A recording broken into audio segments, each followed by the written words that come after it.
I really love studying Yiddish, and I want to keep it up. But I'm really fascinated by it for several reasons. First of all, this concept of Yiddish land, that there's this there's this feeling, this aura that surrounds Yiddish, and when two people come together and speak, that's Yiddish land, and it's just kind of it's this ghost almost that doesn't have a home state, but it's around.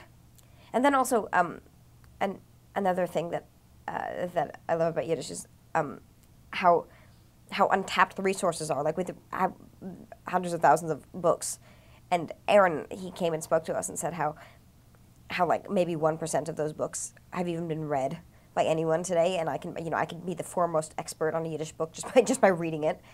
And there's so much that the culture has to offer that's just kind of been forgotten about, and I love that it's been shown to me, and I want to absorb it all and want the rest of the world to see it because it's here.